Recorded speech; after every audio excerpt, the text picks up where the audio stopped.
Novel عشق تو N جنو، رائٹر زہرا فاروق حسن، ایپیسوڈ نمبر 44۔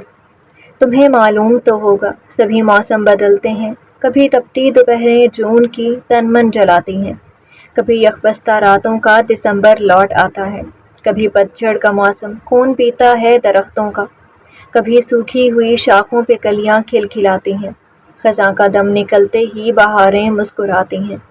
تمہیں معلوم تو ہوگا سبھی موسم بدلتے ہیں، مگر یہ بھی حقیقت ہے ہمارے دل کے آنگن میں کسی صورت نہیں بدلا تمہاری یاد کا موسم۔ موسم سرما کی ہلکی سے خنکی اپنے نرم ہاتھوں سے ہر شے کو چھو رہی تھی، سوسن کے پھولوں کی خوشبو جیسے باغ کے ہر گوشے میں کسی پرانی یاد کی طرح چپ چاپ پھیل رہی تھی۔ تبھی میر حویلی کے اندر سیڑھیوں کی لکڑی پر اس کی قدموں کی آہٹ دھیرے دھیرے گونجی اور زوفشاں ہلکی سی اداسی طرح سے تھکن چہرے پر لیے لاؤنج میں چلی آئی تھی۔ لاؤنج کے صوفے پر اطمینان سے بیٹھی ہادیہ بیگم اور صبیحہ دونوں نے ایک ساتھ گردن اٹھا کر اسے دیکھا تھا۔ سو کر اٹھ گئی میری بچی؟ ہادیہ بیگم نے اپنی باہیں پھیلا دیں اور وہ بنا کچھ کہے ان کے سینے سے لگ گئی۔ ناشتہ بنواؤں تمہارے لیے یا خود ہی کچھ بنا دوں صوفی؟ صبیحہ نے محبت سے اس کا چہرہ دیکھا۔ موسمی بخار نے اس کا چہرہ زرد کر دیا تھا۔ نہیں مامی، وہ نفی میں ہلکا سا سر ہلاتی سیدھی ہو کر بیٹھ گئی۔ نہیں کیوں؟ 2 دن سے بخار میں پڑی رہی ہو، اتنی کمزور ہو گئی ہو۔ دیکھو تو اتنا سا منہ نکل آیا میری بچی کا۔ ہادیہ بیگم کے لہجے میں فکر تھی مگر آنکھوں میں پیار کے وہ سائے بھی جنہیں صرف اپنوں کے لیے سنبھال کر رکھا جاتا ہے۔ بھی جان، اتنا سا منہ آپ کی بچی کا یاور بھائی جی کی یاد میں نکل آیا ہے، جدائی برداشت نہیں ہو رہی ہے اسے۔ ملیحہ شوخی سے مسکراتی ادھر ہی چلی آئی، ہاتھ میں ایک ٹرے تھامے ہوئے جس سے ناشتے کی گرم خوشبو اٹھ رہی تھی۔ زوفشاں نے پلکیں جھپک کر اس کی طرف دیکھا۔ ملیحہ، اس کی آواز میں خفگی اور لاچاری کا سا ملا جلا رنگ تھا۔ کیوں پریشان کرتی ہو میری بچی کو؟ بھی جان نے پیار سے جھڑکا مگر ان کے لبوں پر بھی ایک نرم سے مسکراہٹ چمک گئی۔ اچھا بھائی، میں کچھ نہیں بولتی آپ کی لاڈوں کو۔ ملیحہ ہنس کر ٹرے میز پر رکھ گئی۔ بس اتنا جانتی ہوں کہ بھائی جی کی یاد کا علاج یہی ناشتہ ہے، جلدی سے کر لو ورنہ اس بار ان کی کال آئی تو کہہ دوں گی کہ آپ کے بغیر صوفی کا کھانا پینا سب چھوٹ گیا اور پھر وہ… اس نے اپنی بات ادھوری چھوڑ کر شرارتی مسکراہٹ زوفشاں کے چہرے پر ڈالی۔ تم باز نہیں آؤ گی نا؟ اس نے آہستگی سے کہا، آنکھوں میں خفگی سی تھی۔ نہیں۔ ملیحہ نے جتنے اطمینان سے یہ لفظ کہا بی جان کے چہرے پر بھی ہلکی سی ہنسی کھل اٹھی۔ صبیحہ بھی مسکرا کر بولی، ملیحہ بس کرو، توحہ ابھی تک سو رہے۔ انہوں نے بڑی نرمی سے بات کا موضوع بدل دیا۔ جی یہ آپ کی بیٹے کی کارستانی ہے، وہ سوتا رہتا ہے تو ان کو اس پر زیادہ پیار آتا ہے اور پھر اسے جگا کر میرے سپرد کر کے خود خراٹے بھرنے لگتے ہیں۔ ساری رات جاگ کر صبح سویا ہے اور مجھے بھی جاگنا پڑا۔ ملیحہ منہ بسور کر شکایت کر رہی تھی۔ 2 مہینے کا ہو رہا تھا توحہ اور وہ سارے گھر کا لاڈلا تھا، یاسر کی بھی چاہتوں کا مرکز، مگر باپ بننے کے بعد بھی اس کی شرارتوں کا مرکز ملیحہ بنتی رہتی تھی۔ می جان ابھی ملیحہ کی بات پر ہنسی دبا رہی تھی کہ اوپر والے کمرے سے کسی کے قدموں کی مدھم چاپ سنائی دی۔ صبیحہ نے سر اٹھا کر دیکھا، سیڑھیوں پر نیلے رنگ کا نائٹ سوٹ پہنے، بال بکھرائے یاسر آہستہ آہستہ اتر رہا تھا۔ ایک ہاتھ میں نرم کمبل میں لپٹا توحہ جو ابھی ابھی نیند سے جاگا تھا اور دوسرے ہاتھ سے ہلکی سی جمائیں لیتے ہوئے ریلنگ تھام رکھی تھی۔ اوہ دیکھو تو ذرا، نیند کے بادشاہ اور ان کے چھوٹے شہزادے تشریف لے آئے، ملیحہ نے مصنوعی تعجب سے کہا اور ہاتھ کمر پر رکھ لیا۔ یاسر نے نیچے پہنچ کر بھی جان کو سلام کیا اور ہلکی سے مسکراہٹ کے ساتھ بولا، کیا کروں بیگم صاحبہ، رات کو توحہ نے 2:30 بجے تک پوری تقریر کر ڈالی۔ مجھے تو لگا شاید مشق کر رہا ہے کہ بڑے ہو کر سیاست میں جانا ہے۔ صبیحہ کے ساتھ زوفشاں بھی ہنس دی، ملیحہ البتہ بس گھور رہی تھی۔ بھی جان ہنستی ہوئی بولی، ہاں بھائی ہمارے یاسر کا سپوت ہے، بولنے میں آگے ہی رہے گا۔ یہ نوازش ہے آپ کی۔ یاسر سر جھکا کر اعجاز قبول کرتا صبیحہ کے پاس بیٹھ گیا۔ انہوں نے توحہ کو اس کی گود سے لے لیا کہ دوسرا یاسر ہی تو ہے، بولنے میں بھی اور تنگ کرنے میں بھی۔ انہوں نے پیار سے اس کا ماتھا چوما۔ توحہ نے اپنی کھلی آنکھیں گھماتے ہوئے چھوٹے چھوٹے ہاتھ پھیلائے۔ مامی اسے مجھے دے دینا۔ زوفشاں نے مچل کر توحہ کو لینے کے لیے ہاتھ پھیلائے تھے کہ انہوں نے توحہ کو گود میں سمیٹا۔ پہلے ناشتہ کر لو ورنہ اس کے ساتھ رہتے ہوئے تم کھانا پینا سب بھولی رہتی ہے۔ ان کی پیار بھری جھڑکی پر اس نے منہ بسورا۔ یاسر کی آنکھیں چمکی۔ ناشتہ کریں صوفی بھابھی ورنہ جب ہمارے فوجی بھائی واپس آئیں گے تو ہم سے شکایت کریں گے کہ میں تو 2.5 کلو کی بیوی سونپ کر گیا تھا، آپ لوگوں نے 1.5 کلو کی تھما دی۔ اف، اس کی شرارت بھرے جملے۔ وہ تو ہے، ملیحہ نے پلک جھپک کر کہا۔ صبیحہ اور بی جان کی ہنسی ایک بار پھر گونج اٹھی۔ زوفشاں دانت کچکچا کر رہ گئی، مگر کیا بات تھی، اب جب بھی یاور کے حوالے سے کوئی شعر تھا دل میں گدگدی سی مچ جاتی۔ یاسر پراٹھے کا نوالا توڑتے ہوئے اچانک رک گیا اور اپنی بھوری آنکھوں میں شرارت کا ہلکا سا تارا جگا کر بولا، ویسے صوفی آج بڑی خاموش ہے، خیریت ہے نا؟ یا پھر کسی کا فون آنے والا ہے اس لیے دل میں گھنٹیاں بج رہی ہیں؟ آپ چپ نہیں بیٹھ سکتے، تاؤ سے اسے دیکھا بھی گیا۔ یاسر نے مصنوعی معصومیت سے شانے اچکائے۔ فوجی بھائی کی چپی کافی نہیں ہے آپ کے لیے؟ ہر ماہ صرف ایک کال، وہ بھی پورے گھر والوں کے سامنے۔ ملیحہ فوراً ہنس پڑی۔ زوفشاں نے روحانسی ہو کر بھی جان سے شکایت کی، بھی جان منع کریں یاسر بھائی کو ورنہ میں چلی جاؤں گی یہاں سے۔ کہاں؟ وہیں جہاں ساجن جی ہیں۔ وہ پھر بھی باز نہیں آیا۔ بی جان نے مسکرا کر یاسر کو ڈانٹا۔ چھیڑو مت بچی کو، ویسے بھی بیمار تھی میری بچی، ہمارے بھائی کی یاد میں۔ وہ سر جھکا کر ناشتہ کرنے لگا۔ صبیحہ کے ہونٹوں پر بھی ہلکی سی مسکراہٹ آ گئی تھی، اور زوفشا نے پراٹھے کی پلیٹ میں نظر جمائے ہوئے نوالا توڑتے وقت ہلکے سے گلابی ہو جانے والے گال کو سب سے چھپانے کی کوشش کی تھی۔ دل میں یاور کے جاتے ہوئے لمحوں نے چٹکی لی تھی، ہر لمحے وہ جیسے اس کے ہونٹوں پر دہکتا تھا۔ زوفی، بی جان کی آواز نے خیال کا دھاگا توڑ دیا۔ ناشتہ ختم کر لو، ٹھنڈا ہو جائے گا۔ زوفشا نے چونک کر سر ہلایا اور نوالا منہ میں ڈالا، مگر دل کے کسی کونے میں وہ شام، وہ سفر، یاور کی نگاہیں، اس کا دیا گیا تحفہ اب بھی دھیرے دھیرے سانسوں پر دہکنے لگا تھا۔ سچ کہہ گیا تو جب بھی شیشے میں اپنے ہونٹوں کو دیکھتی تو وہ ساری توانائی سے یاد آ جاتا جدائی تھی مگر نزدیکی ساتھ دے گیا تھا۔ یاسر نے شرارت سے کہا، بھابھی جی واپس آ جائیے، بھائی نہیں ہے۔ ملیحہ ہنس پڑی اور زوفشا نے اس بار خفیف سی ہو کر پلکیں جھکا کر مسکراہٹ کو دبانے کی ناکام سی کوشش کی تھی۔ ملیحہ کی ہنسی ابھی تھمی ہی تھی کہ باہر سے گیٹ کھلنے کی بھاری سی آواز آئی۔ سب نے ایک لمحے کو چونک کر ایک دوسرے کو دیکھا۔ اگلے ہی پل لاؤنج میں کسی کے قدموں کی مضبوط بھاری چاپ سنائی دی، وہ قدم جن میں وقار بھی تھا اور ایک مانوس سا روح بھی۔ دروازہ آہستہ سے کھلا، ٹھنڈی صبح کی ہوا کے ساتھ یاور اندر داخل ہوا۔ آرمی وردی پر خاکی اوور کوٹ، کندھے پر فوجی بیج کی دھات ہلکی سے چمک رہی تھی، چہرے پر 4 ماہ کی دھوپ، سفر اور ڈیوٹی کی تھکن کی ہلکی جھلک، مگر آنکھوں میں گھر لوٹنے کا سکون گہرا اتر آیا تھا۔ سب کی نگاہوں میں حیرت اور خوشی ایک ساتھ جھلک آئی تھی۔ زوفشا کا دل قابو کھونے لگا، بے جان کے ہونٹوں سے بے اختیار نکلا، یاور، اور وہ صوفے سے اٹھ کھڑی ہوئی۔ صبیحہ کا وہی حال تھا۔ السلام علیکم، وہ بھاری آواز میں سلام کرتا قدم قدم ان کی طرف بڑھ رہا تھا، جیسے ہر دھمک زوفشا کے دل پر گونج رہی تھی۔ وعلیکم السلام بیٹا، ارے یہ کب آنے کا بتا تو دیتے۔ بی جان کے چہرے پر خوشی کی روشنی دوڑ گئی تھی، انہوں نے باہیں کھولی اور یاور نے انہیں اپنے بازوؤں میں لے لیا۔ آنے کا بتا دیتے تو پھر سرپرائز کا کیا ہوتا بی جان؟ یاور بھائی کو عادت جو ہے دل خوش کرنے کی۔ یاسر کی شوخ آنکھوں میں خوشی کی بھی چمک تھی، وہ بس ہلکے سے مسکرایا اور ایک ہاتھ سے اس کا سر بھی تھپک دیا۔ یاسر شدت سے اس سے لپٹا تھا۔ اتنے دن بعد آئے ہو، صبیحہ نے اس کے بازو پر ہاتھ پھیرا اور وہ یاسر سے الگ ہو کر انہیں اپنے بازوؤں میں سمیٹ چکا تھا۔ کل ہی چھٹی ملی امی، اور آج صبح یونٹ سے سیدھا یہاں آ گیا۔ وہ ان کا سر چومتے ہوئے آسودگی سے مسکرا رہا تھا۔ ادھر صوفے پر بیٹھی زوفشا نے چائے کا کپ تھامے ہاتھوں کو ذرا مضبوطی سے جکڑ لیا۔ اس کا دل جیسے ایک لمحے کو سن ہونا چاہتا تھا۔ وہ آدمی جس کے ساتھ نکاح کے بعد ہی وہ دور چلا گیا تھا، اب سامنے کھڑا تھا۔ 4 ماہ کی دوری کا ہر پل جیسے اس لمحے میں سمٹ آیا ہو۔ یاور کی نظریں ایک پل کے لیے اس پر رکیں، گہری، سنجیدہ اور خاموشی سے۔ بہت کچھ کہتی ہوئی زوفشا نے نظریں جھکا لی، مگر دل کے اندر دھڑکن کی رفتار بڑھ گئی تھی۔ یاسر نے ماحول کی خاموشی توڑی، واہ واہ، کل رات ہی چھٹی ملی اور صبح فوجی بھائی حاضر۔ ملیحہ نے ہنس کر کہا، لگتا ہے اسی لیے زوفی بھی ٹھیک ہو گئی ہے۔ یاور کے ہونٹوں پر ایک ہلکی سی مسکراہٹ آئی، مگر اس نے کچھ نہ کہا۔ کیسی ہو ملیحہ؟ اس نے آگے بڑھ کر اس کے سر پر ہاتھ رکھا تو وہ بازو تھام کر پیار سے بولی، ہمیشہ سے زیادہ فٹ اور آپ کو دیکھ کر بہت خوش۔ اس کی آواز میں خوشی کا احساس بھرپور تھا۔ ان سے بھی مل لیجیے بھائی جی۔ یاسر نے چھوٹے توحہ کو گود میں اٹھایا، وہ ابھی بھی آنکھیں کھول کر نیند کی مٹھاس میں دھندلا سا لگ رہا تھا۔ یاور کی نظریں فوراً بچے پر جم گئیں، اس کے چہرے پر ایک ایسی روشنی پھیل گئی جو اتنے ماہ دوری کے بوجھ کو پل بھر کے لیے بھلا دے۔ یہ توحہ ہے؟ اس نے ہلکی سے سرگوشی کے ساتھ پوچھا اور پلکیں جھپکاتے ہوئے بچے کو قریب سے دیکھا۔ صبیحہ نے مسکرا کر کہا، ہاں، ہمارا چھوٹا شہزادہ ابھی 2 ماہ کا ہوا ہے۔ یاور نے آہستہ سے توحہ کی طرف ہاتھ بڑھایا اور بچے کے نرم نرم ہاتھ اپنے ہاتھوں میں لے لیے۔ توحہ نے حیرت سے اس کی انگلی پکڑی اور یاور کی آنکھوں میں ایک بے پناہ خوشی کی چمک پیدا ہو گئی۔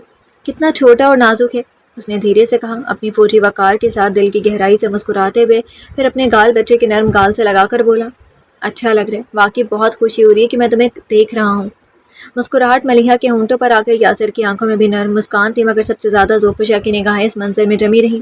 دل کے اندر ایک لہر سی اٹھی، یاور کی محبت اور خوشی، بچے کے لیے اس کی پہلی نگاہ، سب کچھ ایک ساتھ محسوس ہو رہا تھا۔ یاور نے بچے کی چھوٹی انگلی کو اپنے ہاتھوں میں نرمی سے دبا کر کہا، تم واقعی میرے خاندان کے سب سے قیمتی ٹکڑے ہو۔ توحہ کی چھوٹی انگلیاں یاور کے ہاتھ میں محفوظ تھیں اور وہ اس کے نرم ہاتھ کو تھامے ہوئے اسے غور سے دیکھ رہا تھا۔ امی، یہ کتنا چھوٹا سا ہے نا؟ یاور کی خوشی اس بار صبیحہ ہنستی، بھائی یہ 2 ماہ کا ہے، بڑا ہونے دے، پھر آپ جیسا فوجی بنے گا۔ یاسر نے اس کے کاندھے پر سجے میڈل چھوئے۔ یاور ہلکے سے ہنس دیا اور پھر توحہ کو لے کر وہ بی جان کے قریب ہی بیٹھ گیا، مگر اس کی ایک گہری چپ چاپ نظر زوفشا کو محسوس ہو رہی تھی، ایسی نظر جو 4 ماہ کی مسافت اور کئی انکہی باتوں کا بوجھ لیے ہوئے تھی۔ باتوں کی آواز اور مسکان کے ساتھ لاؤنج کا ماحول نرم، خوشگوار اور پرمسرت ہو گیا تھا، اور زوفشا کے دل کی دھڑکنیں تیز ہوتی جا رہی تھیں۔ فوجی بھائی، ہمیں آپ سے ایک شکایت ہے۔ یاسر کی سنجیدہ آواز پر اس نے سر اٹھا کر سوالیہ نظروں سے اسے دیکھا اور سب بھی اس کی طرف متوجہ ہو گئے تھے۔ آپ نے ابھی تک ہماری بھابھی کا حال ہی نہیں پوچھا، دیکھیں کیسے آپ کو چپکے چپکے گھور رہی ہیں۔ یاسر کی شرارت، یاور کے ہونٹوں پر بھرپور مسکراہٹ تحری، اور زوفیہ کا چہرہ سرخ ہو گیا۔ ملیحہ ہنس دی اور بیجان اور صبیحہ بھی مسکرا دی۔ کیسی ہو زوفی، طبیعت ٹھیک ہے؟ اس نے گھوم کر جو سیدھا اسے دیکھا وہ بری طرح سے گھبرا گئی۔ ٹھیک ہوں، توحہ کو مجھے دے دیں۔ گھبراہٹ میں بوٹ کر توحہ کی طرف ہاتھ بڑھا چکی تھی۔ یاور نے مسکراہٹ دبا کر توحہ کو زوفیہ کی طرف بڑھایا۔ زوفیہ کے دل کی دھڑکنیں تیز ہو گئی تھی۔ اس نے ہاتھ بڑھایا اور یاور نے خاموشی سے اس کے ہاتھ کو تھوڑا سا اپنے ہاتھوں کے ساتھ ٹچ کیا۔ صرف ایک لمس، مگر اس میں محبت، حفاظت اور خوشی سب جھلک رہی تھی۔ زوفی کی انگلیاں ہی نہیں، دل بھی لرز گیا۔ وہ تو خیر رہی توحہ ہاتھ سے چھوٹا نہیں۔ بہت تیزی سے وہ توحہ کو لے کر دوسرے صوفے پر بیٹھ گئی تھی۔ ملیحہ اور یاسر کے چھیڑنے کے آثار موجود تھے، مگر ان دونوں بس ایک دوسرے کو دیکھ کر شرارتی مسکراہٹ پاس کی تھی۔ بیجان، میں فریش ہو لوں؟ یاور ہادیہ بیگم سے کہتا ہوا اٹھ کھڑا ہوا۔ ہاں جاؤ، فریش ہو کر آرام کر لو۔ انہوں نے پیار سے پوتے کو دیکھا۔ یاور ہلکی سے مسکراہٹ سے ان کی طرف دیکھتا سیڑھیوں کی طرف بڑھ گیا۔ صبیحہ نے توحہ کے چہرے پر جھکی زوفیہ پر نظر ڈالی۔ میں بھی چلا سونے۔ یاور کے جاتے یاسر بھی صوفے سے اٹھ کھڑا ہوا۔ ابھی تو تم سو کر اٹھے اور پھر سے چلے سونے، کب تک تم سدھرو گے یاسر؟ بیجان نے گھرکا تھا۔ جب آپ کے میر صاحب شام تک آ جائیں گے تب۔ اتنا بول کر اس نے سیڑھیوں کی طرف دوڑ لگا دی۔ ہادیہ بیگم کا ہاتھ جوتے تک جاتے جاتے واپس آ گیا تھا۔ یاسر انہیں اکثر میر صاحب کہنے پر چھیڑ دیتا تھا۔ اس لڑکے کو تمیز چھو کر نہیں گزری، دادی تک کو نہیں چھوڑتا۔ ملیحہ اور زوفیہ کے ہنسنے پر وہ مزید خفا ہو گئے۔ بند کرو تم دونوں کھی۔ زوفی، اپنے کمرے میں جاؤ۔ صبیحہ کی آواز حکمیہ نہیں، سمجھانے والی تھی، جیسے اسے اس کی ذمہ داری کا احساس دلا رہی ہوں۔ زوفی کے ہنسی رکی، چہرے پر گھبراہٹ سی پھیلی۔ مامی، میں ابھی تو آئی ہوں ادھر۔ زوفیہ نظریں چراتی ہوئی دھیمی آواز میں بولی۔ سب کے درمیان سے اٹھ کر جانا، اف، کتنا عجیب سا ہے یہ سب۔ جاؤ، جا کر یاور کو کپڑے وغیرہ دو، اتنے مہینے بعد آیا وہ، تمہیں کوئی پرواہ ہی نہیں۔ بیجان نے تو پوتے کے آتے ہی آنکھیں پھیر لی تھی۔ بیجان، ابھی میں بیماری سے اٹھی ہوں، اس نے جیسے احتجاج کیا تھا۔ کچھ بھی نہیں، بس تھوڑا سا موسمی بخاری تھا، بھلی چنگی نظر آ رہی ہو، جاؤ تم۔ انہوں نے جیسے کوئی پرواہ ہی نہیں کی تھی۔ زوفیہ کو اٹھنا ہی پڑا۔ سیڑھیوں تک بڑھتے ہوئے قدم بھاری ہو رہے تھے۔ ایک قدم گنتے ہوئے وہ کمرے کے دروازے کے باہر رکی، پھر ایک لمبی سانس لی۔ دل میں تھوڑی گھبراہٹ، تھوڑی خوشی اور اتنے وہاں کی یادیں سب ایک ساتھ موجزن تھی۔ زوفیہ نے کمرے میں قدم رکھا، دروازہ آہستہ بند کیا اور دل کی دھڑکنیں سنبھالنے کی کوشش کی۔ یاور بیڈ پر پاؤں رکھے بیٹھا تھا، اسی فوجی وردی میں، اسی دھیمی مسکراہٹ کے ساتھ۔ مجھے معلوم تھا آپ کو زبردستی اسی کمرے میں بھیجا جائے گا۔ اس کی مسکراتی آواز سے لے کر آنکھوں کی تپش سے زوفیہ کے گال اور تپے۔ وہ میں کپڑے نکال دوں آپ کے؟ مشکل سے بولتے ہوئے وہ تیزی سے الماری کی طرف بڑھ گئی، پھر تیزی سے الماری کھولتے ہوئے اس نے تیزی سے ہینگر ادھر ادھر کیے۔ یاور ادھر رہے یا نہ رہے، صبیحہ اس کے سارے کپڑے ہمیشہ تیار رکھتی تھی، ہر چیز سلیقے سے سجی رہتی۔ وہ کپڑے نکال ہی رہی تھی کہ اپنے پیچھے قدموں کی آہٹ سنتی زوفیہ کے ہاتھ سست پڑنے لگے۔ دل تیز دھڑک رہا تھا اور ہونٹوں پر ایک ہلکی سی جلن سی اتر آئی تھی۔ یاور اس کی پشت پر آ کھڑا ہوا تھا۔ زوفیہ، پکارتے ہوئے اس کی آواز میں سنجیدگی اور نرمی دونوں موجود تھی۔ جی؟ بس اتنا ہی ہونٹوں سے نکلا تھا جب دو ہاتھ اس کی کمر سے ہوتے ہوئے پیٹ پر آ کر کس گئے تھے۔ یاور کا چہرہ جھکا اور اس کے کان کے بالکل قریب آ کر رک گیا، اتنا قریب کہ اس کی سانسیں زوفیہ کے کان کو چھونے لگی۔ 4 ماہ، اس نے مدھم مگر گہری آواز میں کہا۔ تمہیں اندازہ ہے کہ وقت میرے لیے کتنا لمبا تھا؟ زوفیہ کا دل ایک پل کو رک سا گیا تھا۔ اس نے ہلکی سے نظریں اٹھائیں۔ الماری میں لگے شیشے میں دونوں کا عکس دکھائی دے رہا تھا، پر یاور کی آنکھوں میں اتنی شدت دیکھی کہ اپنی نگاہیں فوراً جھکا لیں۔ یاور کے ہاتھ اور کسے۔ ہر دن، ہر رات تمہاری ایک جھلک، ایک لفظ کے لیے تڑپتا رہا ہوں۔ اس کے لمس میں نرمی تھی، مگر انگلیوں میں وہ شدت بھی تھی جو اتنے دنوں جدائی کے پیاس کے بعد آتی ہے۔ زوفیہ نے سانس روکی اور ایک لمحے کے لیے خود کو اس لمس کی قید سے چھڑوانا چاہا۔ یاور نے آہستہ سے اسے سیدھا کر کے اپنے روبرو کھڑا کر دیا۔ اب تم میرے سامنے ہو اور میں تمہیں خود سے دور نہیں جانے دوں گا۔ یاور نے نرم مگر طاقت سے اس کے ہاتھ کو اپنی ہتھیلی میں پکڑا اور پل بھر کے لیے اسے اپنے سینے کے قریب کھینچ لیا۔ اس کی بے قراری، شدت اور محبت ہر حرکت میں واضح تھی، اور زوفیہ نے پہلی بار محسوس کیا کہ مہینوں کی دوری نے یاور کو اور بھی زیادہ جسارت اور حرص دے دی ہے۔ یاور کی سانسوں میں ایک عجیب سی بے قراری تھی، جیسے مزید ایک لمحہ بھی اسے دوری برداشت نہ ہو۔ زوفیہ نے لب کھولنے کی کوشش کی، میں، اس کی بات پوری نہ ہونے دی گئی۔ یاور کے ہونٹ اس کے بالکل قریب آ کر رکے، اتنا قریب کہ اس کی سانسیں زوفیہ کے لبوں پر آہ بھرنے لگی۔ 4 ماہ، اس نے مدھم مگر گہری آواز میں کہا۔ تم صرف سوچ میں تھیں اور اب میرے سامنے، میری باہوں میں۔ سوچو میں کیسے تمہیں آزاد کر سکتا ہوں۔ زوفیہ کا دل ایک پل کو رک سا گیا۔ یاور نے ہاتھ بڑھا کر آہستہ سے اس کے گال کو چھوا۔ اس کے لمس میں نرمی تھی، مگر انگلیوں میں شدت بھی تھی۔ زوفیہ نے سانس روکی اور ایک لمحے کے لیے خود کو اس لمس میں قید ہونے دیا۔ یاور نے آہستہ سے اس کا ہاتھ تھاما اور اپنے دل کے قریب رکھا، اور جھک کر اس نے زوفیہ کی آنکھوں میں گھری ہوئی شرم اور نرم بے قراری کو دیکھا اور ہلکی سی مسکان کے ساتھ اس کا ہاتھ تھام لیا۔ تمہارے لب بھی انتظار کرتے تھے نا میرا؟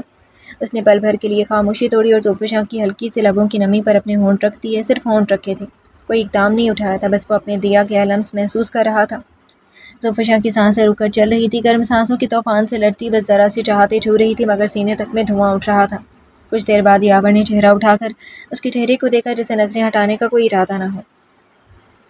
زوفی، اس نے آہستہ سے کہا، تمہیں پتہ ہے نا، فوج میں رہ کر سب کچھ سہ لیا جاتا ہے، گرمی، سردی، بھوک، پیاس، لیکن تمہاری کمی بس برداشت نہیں ہوتی۔ ظفر کے گال اور سرخ ہو گئے، اس نے نظریں جھکائے رکھی مگر دل کی دھڑکن تیز ہو گئی تھی۔ آپ کپڑے بدل لینا، وہ بس اتنا ہی کہہ پائی۔ یاور کے ہونٹوں پر ہلکی مسکراہٹ تیری، جھک کر پھر ہلکی آواز میں بولا، اتنے مہینے کی پیاس ہے مسز یاور اور تم بس کپڑوں کی فکر میں ہو۔ یہ سن کر ظفر کے کانوں سے دھواں اٹھنے لگا، وہ فوراً پلٹی اور الماری سے کپڑے کھینچ کر اور اس کے ہاتھ میں تھما دیے۔ مجھے جانے دیں۔ وہ قطعی اس سے نظریں نہیں ملا پا رہی تھی۔ یاور اس کی تیزی پر مسکراہٹ دباتا کپڑوں کو پکڑتے ہوئے اس کے ہاتھ بھی جکڑ چکا تھا۔ کہاں جانے دوں؟ اس نے ظفر کو الماری کی طرف ہلکا سا دھکا دیا۔ وہ الماری سے ٹکرائی اور یاور نے دونوں ہاتھ اس کے ارد گرد ٹیک دیا اور جھک کر اس کے کان میں سرگوشی کی تھی۔ کپڑے تمہارے ساتھ بدل لیے جائیں تو کوئی ایشو تو نہیں ہوگا نا؟ ظفر کی سانسیں بھاپ بن گئی، دونوں ہاتھوں کی مٹھی بنا کر دوپٹہ جکڑ لیا۔ میرا ارادہ تمہارے رنگ میں ڈھل جانے کا ہے، یاور کی بھاری آواز بوجھل ہو رہی تھی۔ میں نیچے جاؤں گی، آنکھیں میچھے ہوئے وہ کپ کپاتی ہوئی بولی تھی۔ یاور کی نگاہیں اس کے چہرے پر پھسل رہی تھی، آنکھیں سختی سے بند کیے، گھبرایا سا گلابی چہرہ اور ہونٹوں کی تھر تھراہٹ۔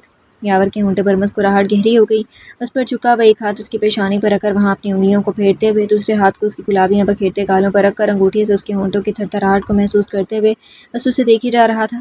ذرا سا ٹھہر کر جاؤ تو میں ایک بار پھر ان ہونٹوں پر اپنا دیا گیا لمس تو ڈھونڈ لوں۔ انگوٹھی نے ظفر کے لرزتے ہونٹوں کو رگڑا اور وہ اپنے لب کس لیتی کہ یاور نے اسے کچھ ایسا کرنے کا موقع ہی نہیں دیا تھا۔ ظفر کی گردن میں ہاتھ ڈال کر اپنی طرف کھینچ لیا تھا، پھر اس کے چہرے کو اٹھا کر پوری شدت سے اس کے لبوں کو جکڑ لیا تھا۔ وہ اپنے لبوں پر اس کی شدت محسوس کرتے ہی سانس روک گئی تھی۔ یاور کی یہ بے تابیاں کب چکی تھیں؟ وہ تو نرم سا تھا، مگر آج اسے لگنے لگا کہ اب اس کا دم ضرور نکل جائے گا۔ اس نے خود کو چھڑانے کے لیے یاور کی وردی کو اپنی مٹھی میں جکڑ کر اسے دور کرنے کی کوشش کی تھی، پر وہ آج دیوانہ سا ہو گیا، بس اتنا سمجھ رہا تھا۔ اسی طرح اسے لبوں سے جکڑے جکڑے اسے اٹھا کر بیڈ پر لا کر گرا چکا تھا۔ ظفر کی دشواری اور بھی بڑھ چکی تھی، وہ یاور کو سارے وجود سے محسوس کرتی سراپا لرز رہی تھی، لیکن وہ کیا جانے جو کچھ یاور پر محبت کی جدائی پر گزری تھی، بس اس کا تن من جانتا تھا۔ وہ برسوں کا تھما طوفان تھا جس میں ظفر کا وجود گھر رہا تھا۔ ابھی تو بس قطرہ قطرہ سیراب ہونے کی شروعات تھی، ابھی تو دریا میں ڈوب جانا تھا۔ یاور کے ہونٹ لبوں کو آزاد کر کے پہلے ٹھوڑی پھر پھسلتے ہوئے سفید شفاف رنگ گردن کی نس نس کو چھو رہے تھے، پھر اس کی شہرک پر شدت سے ٹھہرے۔ ظفر کی آنکھیں بند تھیں اور سانسیں بے ترتیب، ایک ایک سانس بھلے مشکل سے آ رہا تھا، پر جو ایک مدہوشی تھی رگ و جاں میں بہی جا رہی تھی۔ کیسی عجیب سی کیفیت تھی جو وہ کچھ کہہ نہیں پا رہی تھی، بس دل ایسا دھڑک رہا تھا جیسے بند ہو جائے گا، اور یہ کیفیت یاور کو بھی جذبات کے سمندر سے کھینچ لائی تھی۔ اس نے ظفر کی گردن پر چہرہ رکھے ہوئے گہری سانسیں لیں اور تیزی سے اٹھ کر بیٹھ گیا۔ ظفر کو جیسے رہائی ملی، وہ بجلی کی تیزی سے بستر سے اٹھی تھی۔ اس نے ظفر کی گردن پر چہرہ رکھے ہوئے گہری سانسیں لیں اور تیزی سے اٹھ کر بیٹھ گیا۔ ظفر کو جیسے رہائی ملی، وہ بجلی کی تیزی سے بستر سے اٹھی تھی، دوپٹہ کھینچا اور گرتی پڑتی وہ کمرے سے ہی نکل گئی، اور اس کی پھرتی دیکھتے ہوئے یاور ہلکے سے سر جھٹک کر ہنسا۔ کہاں تک بھاگیں گی مسز؟ اب آپ کو میں بتاتا رہوں گا کہ فوجی سخت دل نہیں ہوتے، رومانٹک بھی ہوتے ہیں۔ وہ مسرور سا سوچتا اٹھ کھڑا ہوا۔ اپنے دائرے سے آج نکل کر جو ذرا سے خماری چڑھی تھی، وہ رگ و جاں میں نشہ بن کر چڑھ رہی تھی۔ یاور صاحب، آپ اتنے بے قابو کیسے ہو گئے؟ وہ خود سے بولا اور پھر بالوں پر ہاتھ پھیرتا واش روم کی طرف بڑھ گیا تھا۔ رات کی ہلکی روشنی میں ڈائننگ روم کی فضا میں نرم روشنی کے ساتھ ایک پرسکون سکون چھایا ہوا تھا۔ میز پر بہترین کھانے سجائے گئے تھے اور خوشبو نے پورے گھر کو مہکا دیا تھا۔ آج کی رات مختلف تھی کیونکہ یاور جو 4 ماہ سے فوجی مشن پر تھا واپس آ چکا تھا۔ سب لوگ اپنی جگہوں پر بیٹھے تھے، حتی شام صاحب اور میر قاصد بھی یاور کے اچانک آمد سے بہت خوش ہو گئے تھے۔ میر جان کی آنکھوں میں خوشی اور تسکین کے ساتھ روشنی تھی اور صبیحہ اپنے بھرے پورے گھر کو دیکھتی خوشی سے کھلی ہوئی تھی۔ ڈنر کے دوران کھانے کی میز پر گفتگو اور ہنسی مذاق جاری تھا۔ یاور ہر ایک سے بات کر رہا تھا، لیکن ہر بار اس کی نظر ظفر پر پڑتی اور دل کی بے قراری کے چھوٹے لمحات نمودار ہوتے۔ ظفر کے چہرے سے اب بھی جیسے بھاپ نکل رہی تھی اور دل الگ بے قابو۔ اس دوری کی شدت نے جو یاور سے روبرو کروایا تھا، وہ اب اسے نظریں ملانے سے بھی گئی تھی۔ کھانے کے بعد ظفر آہستہ آہستہ اپنے پرانے کمرے کی طرف کھسکی جیسے وہ اپنی دنیا میں چھپنا چاہتی ہو، لیکن ملیحہ نے فوراً اس کا ہاتھ تھام لیا۔ تم کہاں جا رہی ہو؟ ملیحہ کی آواز میں شرارت بھی تھی اور محبت بھی۔ میں سونے جا رہی ہوں، ظفر نے بے چارگی سے کہا۔ آج کی رات سونے کی ہرگز نہیں ہے میڈم، میرے بھائی کے لیے نیند کی قربانی دینی پڑے گی آپ کو۔ ملیحہ نے اسے گھسیٹتے ہوئے صبیحہ کے کمرے کی طرف لے جانا شروع کیا تھا۔ ملیحہ، میں تمہاری بہن ہوں، میرے اوپر رحم کرو، ظفر نے بڑی بے بسی سے کہا تھا۔ وہ زور سے ہنسی۔ ہمیشہ سے ہو، مگر آج میں اپنے بھائی کی بہن ہوں، اس لیے رحم کی گزارش بس بھائی جی سے کرنا، ملیحہ نے مسکراتے ہوئے جواب دیا۔ زوفشاں کے گال اور سرخ ہو گئے تھے۔ ملیحہ یوں ہی اسے زبردستی کمرے میں لے آئی تھی۔ صبیحہ کے کمرے میں پہنچتے ہی ملیحہ نے جھلملاتا ہوا جوڑا زوفشاں کے سامنے رکھ دیا، وہ جو پہلے ہی نکال کر رکھ چکی تھی۔ مامی یہ تو بہت بھاری ہے۔ زوفشاں نے فوراً احتجاج کیا، بے چارگی سے صبیحہ کی طرف دیکھا۔ کوئی نہیں، ولیمے کا جوڑا اور بھی بھاری ہوگا۔ انہوں نے محبت بھری نظر سے اس کے لیے دوپٹہ کھولا اور اس کے سر پر ڈال دیا۔ چاند زوفشاں ہو گیا تھا۔ میرے دل کی ٹھنڈک، میرے یاور کی دلہن، اس کا چہرہ ہتھیلیوں میں بھر کر انہوں نے چمکتی پیشانی چومی۔ زوفشاں ان کی محبت پر سر جھکا گئی۔ ملیحہ تیار کر دو اسے، اس کا گال تھپا کر انہوں نے خاموش کھڑی ملیحہ کو اشارہ کیا۔ زوفشاں نے ہونٹ بسورے ہی کے، زیادہ منہ بنانے کی ضرورت نہیں ہے، خاموشی سے پہن لو پھر تیار کرتی ہوں۔ حد ہو گئی، بھائی کی کوئی پرواہ ہی نہیں ہے، ملیحہ نے شرارتی انداز میں کہتے ہوئے اس کے دوپٹے کو سر کھینچا۔ بھائی کی بچی، بعد میں دیکھتی ہوں تمہیں۔ زوفشاں نے ہلکی شرمندگی کے ساتھ سر ہلایا۔ مامی کوئی ہلکا سا جوڑا پہن لوں۔ اے بیٹا تم دلہن ہو یاور کی، سمجھاؤ اسے ملیحہ۔ انہوں نے مسکراتے ہوئے ملیحہ کو اشارہ کیا اور پھر کمرے سے نکل گئیں اور زوفشاں کے دل کی دھڑکنوں میں ایک نیا شور مچ گیا۔ صبیحہ کی جاتی ملیحہ نے دونوں ہاتھ کمر پر رکھ کر زوفشاں کی طرف دیکھا، پر آنکھوں میں شرارت جھلک رہی تھی۔ مانا کہ تمہاری شادی حادثاتی ہوئی ہے، مگر میرے بھائی کا امتحان لینے کی کون سی ضرورت ہے؟ زوفشاں نے سر جھکا لیا اور ہلکی سی گھبراہٹ میں بولی، کیا مطلب؟ مطلب یہ کہ یاور بھائی نے کبھی نہیں کہنا کہ تم تو چڑیل بنی گھومتی رہو۔ ملیحہ نے ہنس کر چھیڑا تھا۔ ملیحہ، زوفشاں نے تھوڑی سختی سے اسے گھورا، لیکن ملیحہ کی شرارت اور پیار بھری آنکھوں کے سامنے وہ شرما سی گئی۔ اب یہ دوریاں ختم کرو، ان سے دوستی کرو تاکہ ہم اپنے پیارے پیارے بھتیجا بھتیجی کو کھلائیں۔ ملیحہ نے شرارت سے زوفشاں کے گلابی چہرے پر نگاہ ڈالی۔ زوفشاں نے آہستہ سانس لیا اور سر جھکا کر کپڑے انگلیوں میں کس لیے۔ میری پیاری سی بہنا، ہم سب کی یہی خواہش ہے تو شروعات آج سے ہی کرتے ہیں، چلو جلدی سے تیار ہو جاؤ، ملیحہ نے پیار سے کہتے ہوئے اسے واش روم کی طرف دھکیلا تھا۔ کمرے میں نرم روشنی اور چھوٹے چھوٹے لمحے، زوفشاں کی دھڑکنوں میں ارتعاش اور ملیحہ کی شرارت، سب کچھ ملا کر ایک جادوئی ماحول بنا رہے تھے، جیسے آنے والے پل کی خوشیاں اور محبت ابھی سے ہر گوشے میں رچ بس گئی ہو۔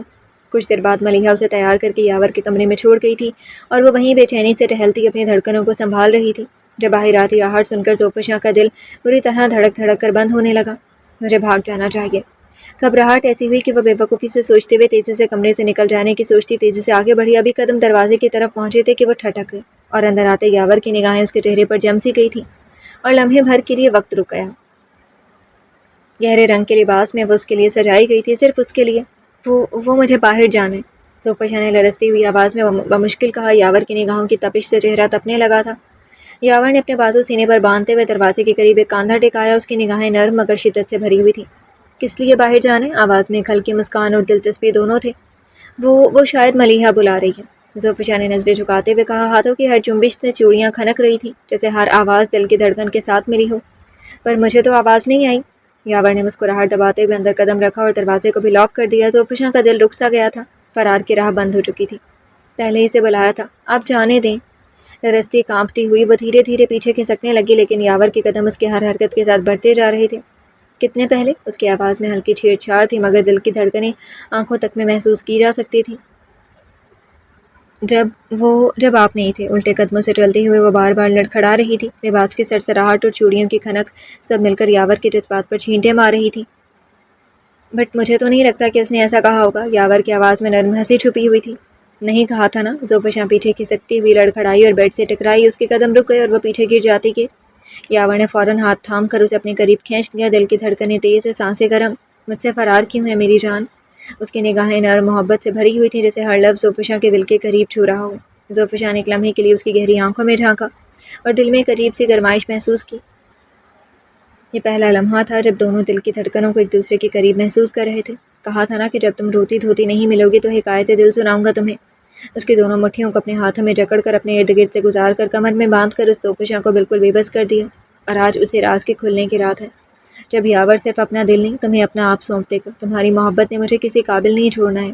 زوفشاں کے دوپٹے کو ایک جھٹکے سے سر سے اتار کر دور اچھالتے ہوئے جھک کر اس نے زوفشاں کی گردن پر اپنا چہرہ رکھ دیا۔ لمبے لمبے سانس لیتے ہوئے وہ اس کی روح تک کی خوشبو کو اپنی سانسوں میں اتار لینا چاہتا تھا۔ ادھر وہ جیسے بے ہوش ہونے والی تھی، کب معلوم تھا کہ وہ اتنا شدت پسند بھی ہے، اتنا بے باک بھی۔ یاور نے سر اٹھا کر اسے دیکھا، وہ ہلکے ہلکے لرز رہی تھی۔ وہ متھم سا مسکرایا اور لرزتا ہاتھ اٹھا کر اپنے سینے پر رکھ دیا۔ یہاں اپنا ہاتھ رکھ کر مجھے محسوس کرو، پھر تمہیں ڈر نہیں لگے گا۔ جھکی جھکی پلکوں کی لرزش کو دیکھتے ہوئے اس نے زوفشاں کی تھوڑی دونگلیوں میں جکڑ کر اٹھائی۔ تم جانتی بھی نہیں ہو، آج سے نہیں برسوں سے میری دھڑکنیں تمہارے نام پر چلتی ہیں۔ میں اوپر سے بھلے سخت دل ہوں، مگر میرا دل ہمیشہ سے صرف تمہارا رہا ہے، صرف تمہارا۔ وہ دھیرے دھیرے اپنی آواز سے زہر پھونک رہا تھا۔ میری زندگی ہو تم، اس نے جھک کر زوفشا کے پیشانے پر لب رکھے، اور آج کی رات وہ ذرا سا تھما تھا۔ تمہارا شکریہ ادا کرنے کی رات ہے، مدھم لہجے میں ٹوٹتی خماری سے زوفشا کے ہونٹ اور پلکیں ہی نہیں پورا وجود ہی کپا رہا تھا، چہرے پر جیسے کسی نے گلابی رنگ انڈیل دیا ہو یا پھر انگارے۔ بس اسی طرح آنکھیں بند رکھو، اور اس بار اس کی ٹھوڑی پر اس نے اپنے ہونٹ رکھ دیے۔ میں بند آنکھوں کی داستان پڑھتا ہوا اپنے لبوں سے گلاب لمحے چراتا رہوں۔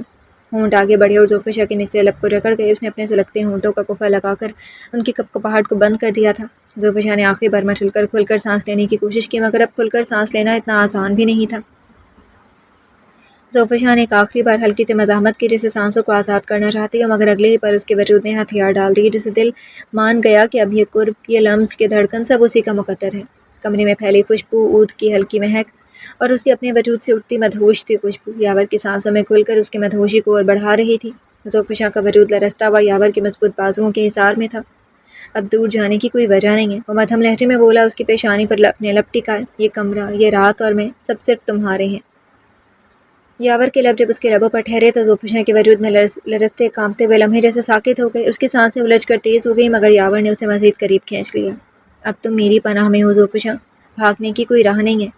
یوں ہی اسے بازوؤں میں سمیٹ کر وہ بستر پر بیٹھا تھا۔ زوفشا کی پشت بیٹھ کے نرم گداز سے ٹک گئی، اور یاور نے جھک کر دونوں بازو اس کے پہلو کے اطراف میں رکھ کر اسے قید کر لیا۔ اس کی آنکھوں میں جلتی ہوئی شدت، اس کی سانسوں میں تپش اور چہرے پر پھیلی ہوئی خواہش صاف عیاں تھی۔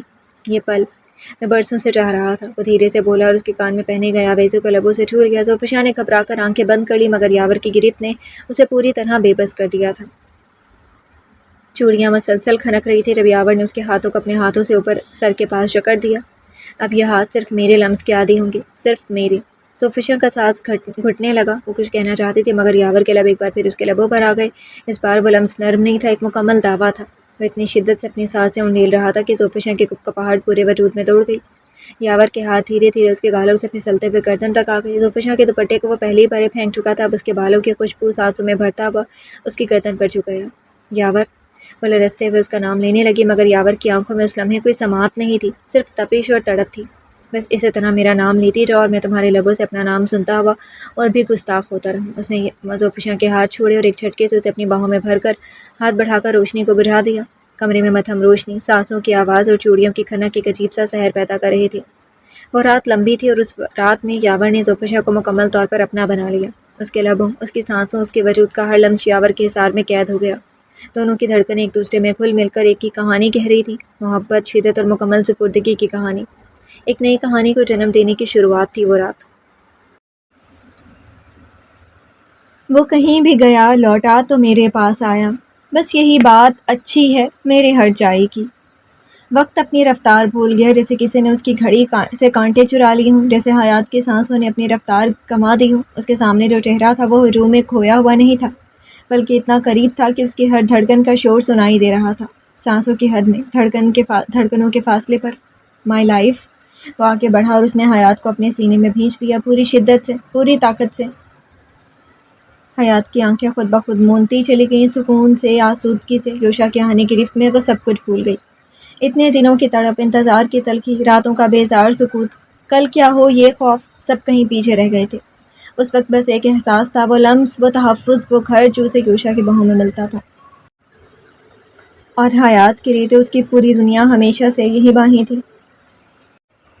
میری جان، میری زندگی۔ یوشا کے ہونٹ بس یہ دو جملے کی تکرار کرتے حیات کے گال سے چپک گئے، ایک نرم، دیر تک رہنے والا لمس جو صرف محبت کے الفاظ میں ادا کیا جا سکتا تھا۔ حیات کی آنکھیں موندی ہوئی تھی، مگر دل کی دھڑکنیں، سانس کی رفتار، ہر احساس اسے بتا رہا تھا کہ یہ لمحہ ہمیشہ کے لیے ہے۔ وہ لمحہ بس ان دونوں کا تھا، دنیا کے شور سے دور۔ ہلکی روشنی میں یوشا کی انگلیاں حیات کی گردن پر رینگ رہی تھی، اس کے بالوں کی خوشبو میں وہ گم ہو گئی، ہر لمس میں محبت، ہر دباؤ میں تحفظ، اور ہر سرسراہٹ میں وعدہ تھا۔ حیات نے اپنے ہاتھ یوشا کے چہرے پر رکھے، اپنی انگلیوں سے اس کے جبڑے کی لکیروں کو چھوا اور دھیرے سے کہا، مجھے چھوڑنا مت، کبھی نہیں۔ یوشا نے سر نفی میں ہلاتے ہوئے اس کے ماتھے پر ایک اور بوسہ دیا، اس بار نرم لیکن اتنا گہرا کہ حیات کے دل کی ہر تہ کو جھنجھوڑ گیا۔ میں کبھی نہیں جاؤں گا مائی لائف، ہمیشہ کے لیے یہیں، بس تمہارے ساتھ رہنا ہے اب۔ ایک بار وہ پھر اسے اپنے سینے میں بھینچ چکا تھا، دونوں کی دھڑکنیں آپس میں جڑ کر ایک ہو رہی تھی۔ یہاں دو بچھڑوں کا رومانس چل رہا ہے، اور ادھر میں ساری مارکیٹ گھوم کر ان کو تلاش کر رہی تھی۔ ثنا کی تیز آواز دونوں کو ہوش کی دنیا میں لے آئی۔ حیات تیزی سے اس سے الگ ہو جانا چاہتی تھی، مگر یوشا نے یہ کوشش ناکام کرتے ہوئے کمر سے تھام کر مڑ کر دیکھا۔ ثنا کے ساتھ اس کا چھچورے ہو گئے دوست صاحب مسکراہٹ دبا رہے تھے۔ حیات توحا کو دیکھ کر اور بھی حیا سے سرخ ہوئی تھی۔ ہمارے رومانس میں تم دونوں کا انٹری دینا ہمیشہ سے واجب قرار دیا جا چکا ہے کیا؟ وہ بگڑے مزاج سے ان دونوں کو باری باری گھور چکا تھا۔ ہم ادھر انٹری نہیں دیتے تو دشمن کی نظروں میں آ سکتے تھے آپ دونوں، اسی لیے ہم نے سوچا ہم ہی روک لگا دیں۔ توحا ایک آنکھ دباتا بظاہر سنجیدہ تھا مگر آنکھوں میں شرارت کی چمک صاف تھی۔ مجھے دشمنوں کا کبھی خوف نہیں رہا مگر تم جیسے دوستوں سے ضروری ہے۔ وہ حیات کی کمر پر گریپ سخت کرتا ہنوز اسی بگڑے مزاج میں تھا۔ توحا سینے پر ہاتھ رکھ کر خم ہوا۔ آپ کی بہادری کو سلام مگر پہلے ادھر سے نکل لیں صاحب جی۔ تم دونوں ادھر سے نکلو پہلے۔ لگتا ہے جدائی زیادہ اثر کر گئی ہے یوشا صاحب پر۔ ثنا آنکھیں نچاتے ہوئے حیات کو چھیڑنے والی نگاہوں سے دیکھ رہی تھی۔ اس نے آنکھیں دکھائیں۔ تم تو اپنا منہ بند کرو۔ یوشا نے ثنا کی بات کا جواب دیے بغیر صرف اتنا کہا، میں تمہارے گھر چلنا چاہتا ہوں۔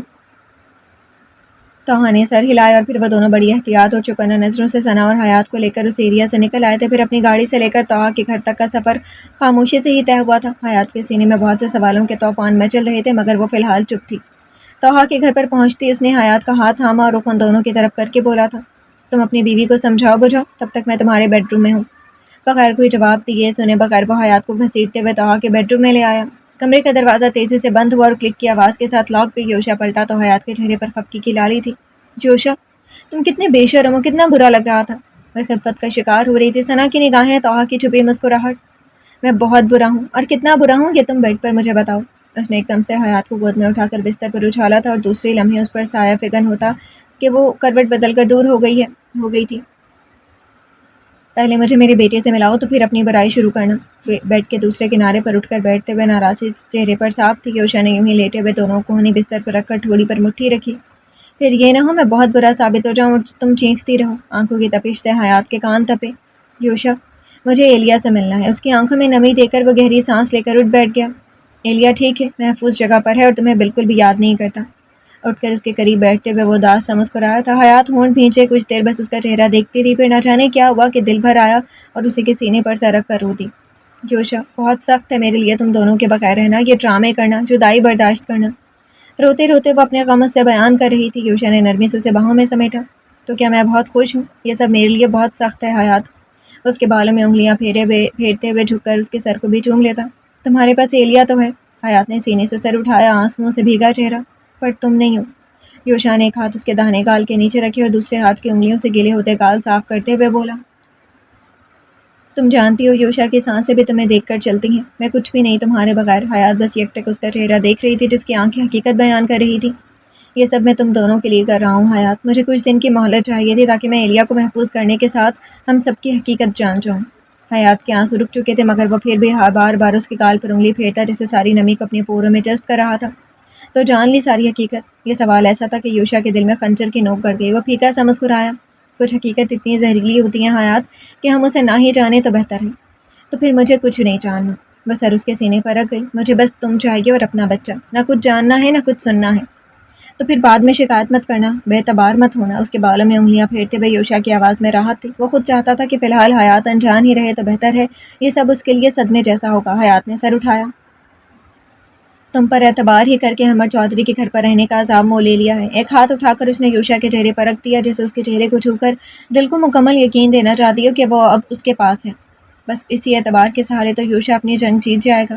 اس نے اپنے چہرے پر پھرتے ہاتھ کو جکڑا اور پھر وہ اسے اپنے لبوں سے بار بار لگاتا جیسے حیات کے دل کے ہر زخم پر مرہم رکھ رہا ہو۔ میں کیسے تم سے دور رہ گیا، تم سے دور رہ کر میں نے کس اذیت میں دن گزارے میں بتا بھی نہیں سکتا۔ وہ دیوانہ وار اس کے ہاتھوں کو اپنے ہونٹوں سے لگاتا، کبھی گردن پر رکھ کر سہلاتا اور کبھی اپنے سینے پر رکھ کر دباؤ دیتا۔ ہر حرکت دیوانگی کی تھی، ہر لمس جنوں کا تھا۔ حیات ساکت سی بس اس کے چہرے کو دیکھ رہی تھی۔ وہ آج اس کے ساتھ ایسا تھا جیسے کوئی دعا اس کے ساتھ ہو۔ اتنے دنوں سے تم سے دور رہ کر میں تو مر ہی گیا۔ اس کی آواز میں جو تڑپ تھی حیات کے دل پر قیامت بن کر گزری۔ اس نے بے ساختہ اس کے ہونٹوں پر انگلی رکھ دی۔ یوشا نے انہیں انگلیوں کو چوما۔ I love you so much. You are my life, my breath. اس کا دل کہہ رہا تھا آج حیات کو سچ مچ اپنے سینے میں کہیں چھپا لے، اور وہ اس کی چاہتوں پر نازاں ہو رہی تھی۔ اس کا عشق جنوں سے اسے ہواؤں میں اڑا رہا تھا۔ بس اب کچھ دن بعد پھر تمہیں خود سے کبھی جدا نہیں کروں گا۔ اس نے حیات کو اپنے سینے میں بھینچ لیا کسی متائے جاں کی طرح۔ یوشا شرٹ کے اوپر سینے پر انگلیوں سے لکیریں بناتے ہوئے، حیات کی آنکھیں بند تھیں۔ بس اتنا لبوں سے نکلا تھا، باہوں میں وہ جب آ جائے تو بولنے کی فرصت ہی کسے ہے۔ اب ہمارے بیچ کوئی جدائی نہیں آئے گی نا؟ تم کب مجھے لے جاؤ گے؟ احمر کے گھر میں میرا دم گھٹتا ہے، وحشت ہوتی ہے۔ آواز گیلی سی ہوئی اور یوشا نے دونوں ہاتھوں سے اسے تھام کر اپنے روبرو کیا۔ دونوں کی آنکھیں ایک دوسرے کی آنکھوں میں محبت کے طوفان دیکھ رہی تھیں۔ ابھی کچھ دیر پہلے میں تمہیں حقیقت بتانے کے لیے خود کو تیار کرا تھا، تم نے صرف مجھ پر اعتبار کیا، تو اسی اعتبار کو قائم رکھتے ہوئے تم اپنی ساری فکریں، اپنے سارے غم گھٹن سب کچھ میرے سپرد کر کے مسکرا دو۔ اس نے جھانک کر چمکتی آنکھوں میں دیکھا۔ تمہاری ایک مسکراہٹ کے لیے میں ترس رہا ہوں۔ کیسی پرمحبت فرمائشیں تھیں۔ حیات کے دل نے سارے اندیشے دھو ڈالے، دل کی راہیں تو بس ان کے دل کی راہوں پر گامزن تھیں۔ وہ بس بے ساختہ کھل کر مسکرا دی اور اس مسکراہٹ نے یوشا کے دل پر حشر برپا کر دیا۔ وہ جھک کر اس مسکراہٹ جو اپنے ہونٹوں پر کھلا دیتا کہ حیات نے اس کے ہونٹوں پر بھی اپنی ہتھیلی رکھ دی۔ اس کی اجازت نہیں دوں گی۔ یہ ظلم کیوں؟ یوشا نے ابرو اٹھائے۔ یہ ظلم تب تک رہے گا جب تک تم اپنے ساتھ نہیں لے جاؤ گے، مجھے میرے بچے سے نہیں مل پاؤ گی۔ اس کے ہونٹوں پر انگلیوں سے ہلکی ہلکی ضرب دیتی مصنوعی سنجیدہ تھی۔ تب تک اس نے آنکھیں پھیلائیں۔ یوں نو کہ مجھے زبردستی کرنے کی کتنی عادت ہے۔ بے ساختہ اس نے منہ کھولا اور حیات کی انگلی کو دانتوں تلے دبایا۔ کوئی زبردستی کی تو پکا ناراض ہو جاؤں گی اور گنڈوں کے گھر سے ہیرو سے ملنے بھی نہیں آؤں گی۔ ہائے ان کی معصوم ناراضگی! میں تو ہیروئن کے ظلم پر مر گیا۔ وہ بستر پر ڈھیسا گیا۔ حیات بے ساختہ ہنسی اور یوشا نے اسے کھینچ کر اپنے قریب بستر پر گرا دیا اور اس سے بھی تیزی سے کرپٹ بدل کر اس پر جھکا۔ مائی اینجل، تھوڑی بہت چھوٹ دے سکتی ہیں؟ بہت دنوں کا بے قرار ہوں میں، ذرا سی سویٹش تو رکھ سکتا ہوں۔ اس کی آنکھوں میں دیکھنا مشکل تھا مگر حیات نے پلکیں نہیں جھپکائیں۔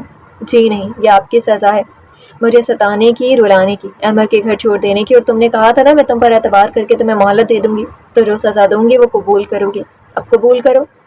لگاتار بولتے ہوئے اس نے ہونٹوں سے گہری سانس لی اور یوشا کا دل اس کے ہونٹوں کی حرکت پر پیاس سے ترسا تڑپا۔ میں بھی زبان کا پکا ہوں پر تھوڑی سی بے ایمانی چل سکتی ہے، بس چند سیکنڈ۔ وہ پہلی بار منت کر رہا تھا اس سے۔ حیات نے نچلا لب دانتوں تلے دبا کر نفی میں سر ہلایا۔ اب وہ کیا کرے؟ یوشا نے سرد آہ بھری۔ جس دن تمہیں اپنے ساتھ لے جاؤں گا پھر پورا پورا کھا جاؤں گا تمہیں۔ اس نے دانت پیس کر تیز کیے ہوں جیسے۔ حیات نے زبان دکھائی اور وہ گہری سانس لے کر بستر پر سیدھا گر گیا۔ وہ مسکراتی ہوئی کروٹ بدل کر اسے دیکھنے لگی جو آنکھیں بند کر کے جیسے خود پر قابو کر رہا تھا۔ حیات کا دل شرارت پر آمادہ ہونے لگا۔ مسٹر ملک، قریب کھسک کر اس نے ایک انگلی یوشا کی پیشانی پر رکھی۔ اس نے آنکھیں نہیں کھولی۔ مسٹر ملک آنکھیں تو کھولے، کیا بہت مشکل ہو رہی ہے آپ کو اپنے وعدے پر قائم رہنے پر؟ وہ اپنی انگلی اس کی پیشانی سے لاتے ہوئے ناک تک لگی کھینچ رہی تھی۔ یوشا کے سینے میں سرسراہٹ سی پیدا ہو رہی تھی۔ چلو کہیں دور بھاگ چلے، سب چھوڑ کر۔ وہ آنکھیں بند کیے جیسے بے بس سا بول رہا تھا۔ حیات نے دانتوں تلے مسکراہٹ دبائی۔ اور آپ کی جنگ کا کیا ہوگا؟ حیات کی انگلیوں نے اس کے ہونٹوں پر دستک دی تھی۔ پہلے تم سے تو جیت جاؤں۔ اس نے وہی انگلی اپنے دانتوں تلے دبائی بہت نرمی سے۔ یہ جنگ ہے تو وہ تھمی اور اس نے جھک کر یوشا کے گال پر اپنے ہونٹ رکھے۔ تو پھر میں بھی تیار ہوں تم سے لڑنے کے لیے۔ حیات کی سانسوں کو اپنے ہونٹوں کے قریب محسوس کر کے یوشا کے ہونٹوں پر مسکراہٹ گہری ہو گئی۔ اس جنگ میں تم کیا کیا ہتھیار استعمال کر سکتی ہو مسز؟ حیات کی سانسوں کو اپنے ہونٹوں کے قریب محسوس کر کے یوشا کے ہونٹوں پر مسکراہٹ گہری ہو گئی۔ اس جنگ میں تم کیا کیا ہتھیار استعمال کر سکتی ہو مسز؟ حیات کی نظریں اس کے بند آنکھوں سے لے کر لبوں پر تیرتی مسکراہٹ تک گئیں۔ بہت کچھ یا سب کچھ؟ اس بار جھک کر اس نے یوشا کی مسکراہٹ پر اپنے لب رکھ دیے۔ اور کیا؟ وہ مسلسل آنکھیں بند کیے بس اس احساس کو محسوس کر رہا تھا جو حیات کی سانسیں اسے بخش رہی تھیں، کبھی اپنے ہونٹوں پر، کبھی گردن پر، کبھی سینے پر۔ سانسوں کی گرمی سے، دل کی زبان سے، ہر لمحہ ہر رنگ میں چھایا سرور۔ یوشا کے جسم میں جیسے ایک ہلچل سی مچ گئی تھی مگر وہ ابھی آنکھیں بند رکھے ہوئے تھا جیسے چاہتا ہو کہ یہ لمس خواب بن کر کبھی ختم نہ ہو۔ حیات نے اس کے سینے پر ہلکے سے اپنی انگلیوں کی پوریں چلائیں۔ مسٹر ملک، یہ بھی ہتھیار میں ہی سمجھاؤں؟ یوشا کے لبوں پر ایک آہستہ سی سانس نکلی۔ یہ تو محض ابتدائی حملہ ہے میڈم، اصل لڑائی تو تب ہوگی جب تم مکمل میرے پاس ہوگی اور میری جنگ سے تم خود کو روک نہ پاؤ گی۔ حیات ہنسی مگر ہنسی میں شرارت اور چیلنج دونوں تھے۔ تو آپ سوچ رہے ہیں کہ میں ہار جاؤں گی؟ یوشا نے ہولے سے پلکیں اٹھائی، نگاہوں میں وہ گہری تپش تھی جس سے حیات کا دل ایک دھڑکن بھول گیا۔ ہار نہیں، تم تو خود اپنی مرضی سے ہتھیار ڈال دو گی۔ اس نے ایک آنکھ بھی دبائی اور حیات نے جھک کر اس کے کان کے قریب سرگوشی کی۔ شاید، لیکن تب تک صرف آپ خود پر قابو رکھنے کی کوشش کرتے رہیں۔ اس کے سانس کا لمس یوشا کے کان سے ہوتا ہوا اس کی گردن تک اتر گیا اور وہ پہلی بار بے چین ہو کر ہلکا سا کروٹ بدل کر سیدھا اس کی طرف آ گیا۔ کیوں پنگا لے رہی ہو؟ دھمکی کے ساتھ بے بسی بھی اتری ہوئی تھی۔ حیات نے نچلا لب دانتوں تلے دبایا۔ تم سے مقابلہ کرنے میں ہی تو مزہ ہے، آج وہ ضرور اس سے اتنے سالوں کا انتقام لے گی۔ یوشا نے گہری سانسیں بھری اور پھر سے سیدھا لیٹ گیا۔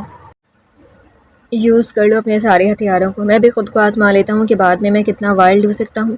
پھر سے آنکھیں بند کر کے بولتا وہ حیات کے دل کی دنیا میں تلاطم برپا کر گیا تھا۔ اس بار جھک کر اس کے لب چھو کر جیسے وقت نے خود کو تھام لیا تھا۔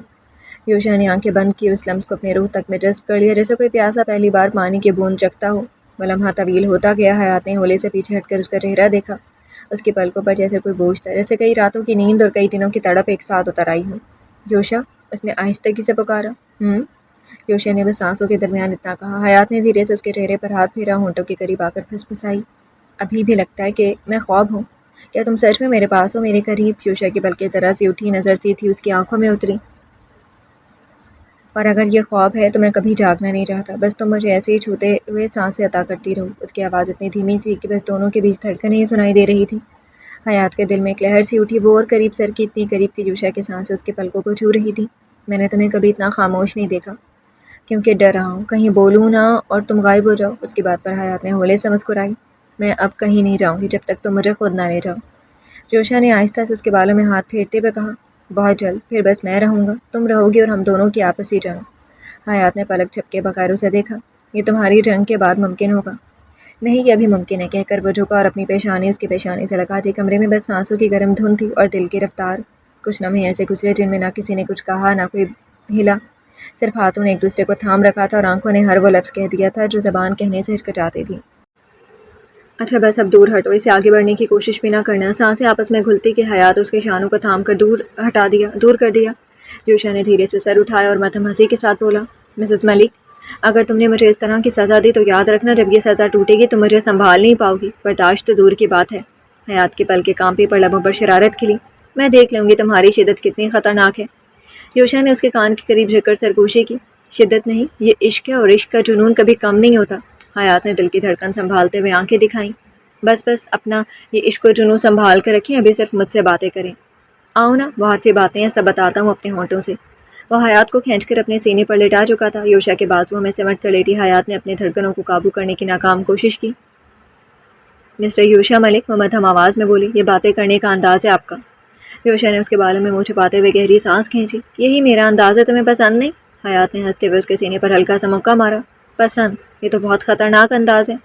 یوشا نے پلکیں اٹھائیں. اس کی آنکھوں میں شرارت کا وہی دہکتا ہوا رنگ تھا جو سب سے پیارا تھا.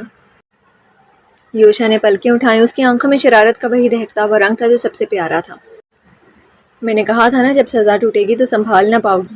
ابھی تو بس شروعات ہے. اوہ، تو یہ سب بس شروعات ہے؟ حیات نے چہرہ چہرے کے قریب لا کر اس کی آنکھوں میں جھانکا. جی ہاں، اور تمہارے مجرم ہونے کی حیثیت سے میرا حق ہے کہ میں تمہیں اپنی شروعات سے ہی ڈرا دوں. اس نے بات ختم کرتے ہوئے اچانک حیات کے ہونٹوں کو چوم لیا. حیات کے لبوں سے بے ساختہ نکلا. یوشا، یہ بے ایمانی ہے. وہ ہڑبڑا کر سیدھی ہوئی اور اس کے چہرے پر انگلی رکھ دی. بس، مزید ایک قدم بھی آگے نہیں. یوشا نے آنکھیں سکیڑتے ہوئے دیکھا. کمال ہے، پہلے خود لڑائی کا اعلان کرو اور اب ہتھیار گننے سے بھی روکو. جی ہاں، یہی میرا اصول ہے، وہ شرارت سے بولی. میں بس اتنا چاہتی ہوں کہ آپ بے بسی میں جلتے رہیں. یوشا نے گہری سانس بھری اور اس کے قریب جھکتے ہوئے بولا. تم جانتی ہو یہ آگ تمہیں بھی جلا دے گی مسز. حیات نے نچلا لب دانتوں تلے دبایا مگر نظر ہٹائی نہیں. جلنے میں ہی تو لطف ہے مسٹر ملک، ورنہ یہ جنگ کہاں مکمل ہوگی. وہ لمحہ پھر خاموشی میں ڈھل گیا. بس ان کی دھڑکنیں اور سانسوں کی سرگوشیاں تھیں اور ایک مسلسل تپش. یوشا نے اپنی پیشانی دوبارہ اس کی پیشانی سے ٹکا دی، جیسے اپنی ساری شدت اسے ایک لمس میں قید کر دینا چاہتا ہوں. یوشا کی پیشانی سے ٹکی حیات نے دھیرے سے پلکیں جھپکی اور لمحے بھر کو اس کی آنکھوں میں جھانکا. وہ نظر ایسی تھی کہ یوشا کی سانسیں تیز ہوئیں. وہ مزید قریب جھکا مگر حیات نے اچانک اس کے ہونٹوں پر انگلی رکھ دی. بس ذرا سا بھی آگے بڑھنے کی کوشش کی نا تو میں اب فوراً اٹھ کر بھاگ جاؤں گی. یوشا نے اس کی انگلی اپنے ہونٹوں سے ہٹائی اور ہولے سے چبا ڈالی. یہ دھمکی دی تو اسے ہی چبا ڈالوں گا تمہیں. حیات نے زبردستی اپنی انگلی کھینچی.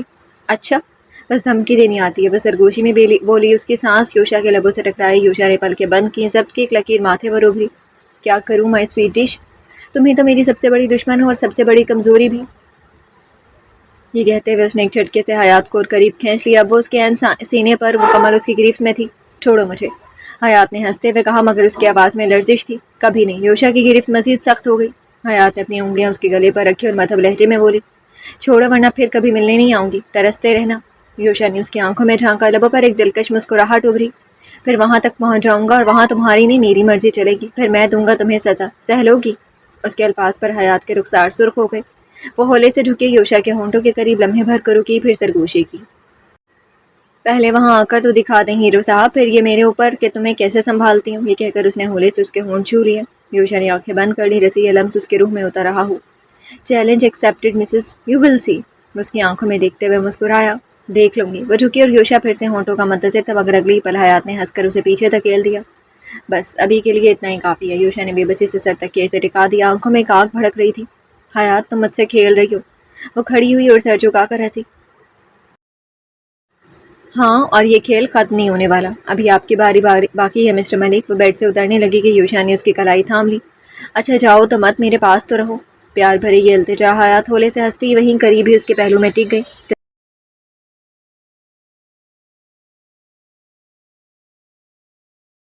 انہی لمحوں میں جب وہ دونوں طاہا کے بیڈ روم میں تھے، لاؤنج کی خاموشی میں صرف ٹی وی اسکرین کی مدھم آواز گونج رہی تھی۔ ثنا صوفے کے کونے میں نیم تکیے سے ٹیک لگائے بیٹھی تھی، ہاتھ میں کولڈ ڈرنک کا گلاس، نظریں بظاہر ٹی وی پر لیکن ذہن کہیں اور بھٹک رہا تھا۔ ہاتھ میں کولڈ ڈرنک کا گلاس، نظریں بظاہر ٹی وی پر لیکن ذہن کہیں اور بھٹک رہا تھا۔ طاہا دوسری طرف بیٹھا تھا، کبھی موبائل کی اسکرین پر بے دلی سے دیکھتا اور کبھی چور نظروں سے ثنا کو جیسے کوئی بات گلے میں اٹکی اور نکل نہ رہی ہو۔ آخرکار اس نے گہری سانس لی، اپنی نشست سیدھی کی اور دھیرے سے بولا، آخر تمہاری ناراضگی مجھ سے ہی کیوں ہے؟ ثنا نے گردن ہلکی سی موڑ کر تیرچھی نظر ڈالی، چہرے پر ہلکی سی سرد مہری اور پھر لاتعلقی سے بولی، آپ نے مجھ سے کچھ کہا؟ یہ کہہ کر اس نے فوراً اپنی نظریں دوبارہ اسکرین پر جما دیں۔ طاہا نے جیسے موقع غنیمت جانا، ابھی بتاتا ہوں، کہتے ہی تیزی سے اٹھ کر اس کے برابر جا بیٹھا، مگر ثنا کی خاموشی میں کوئی تبدیلی نہ آئی۔ تم مجھ سے کیوں ناراض ہو؟ وہ جھک کر سنجیدگی سے بولا، یوشا حیات کو چھوڑ کر گیا تھا اور تم مجھے چھوڑ کر اماں کے گھر جا بیٹھی، ناراض تو مجھے ہونا چاہیے تھا، ہے نا؟ اس کے ہاتھ پر اپنا ہاتھ رکھتے ہوئے وہ نرمی سے مسکرا رہا تھا۔